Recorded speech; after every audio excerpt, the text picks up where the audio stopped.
ta numai un zâmbet. Ești prea frumoasă, Mărie, și aduci numai bucurie.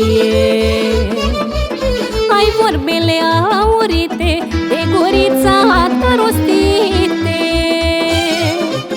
Se miră lumea, Mărie, că asta Dumnezeu de tine. Cine te-a strigat, Mărie, să aibă parte de iubire?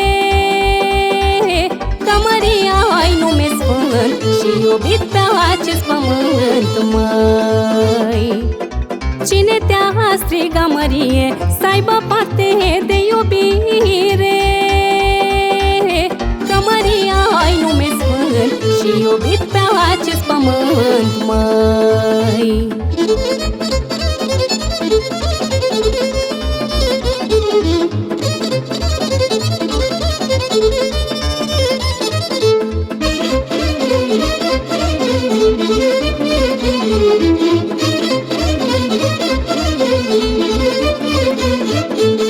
Nu e curte fără vie, nici casă fără mărie.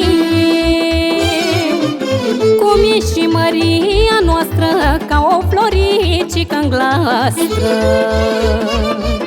Mulțumesc lui Dumnezeu, că Mărie sunt și eu, măi. Și-aduc mereu voie bună, unde neamul meu se adună. Cine te-a strigat, Mărie, să aibă parte de iubire? Că Măria ai nume sfânt și iubit pe acest pământ, măi. Cine te-a strigat, Mărie, să aibă parte de iubire? Că Măria ai nume sfânt și iubit pe acest pământ, măi.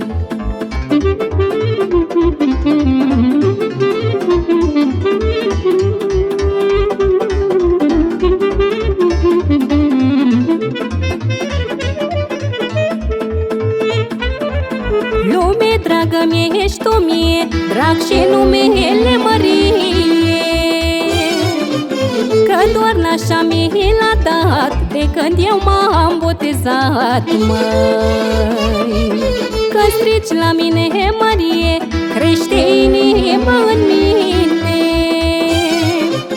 Cu drag le spun tuturor, la mulți ani Mărilor, măi. Cine te-a strigat, Mărie, să aibă parte de iubire? Că Măria ai nume sfânt și iubit pe acest pământ, măi. Cine te-a strigat, Mărie, să aibă parte de iubire? Că Măria ai nume sfânt și iubit pe acest pământ, măi.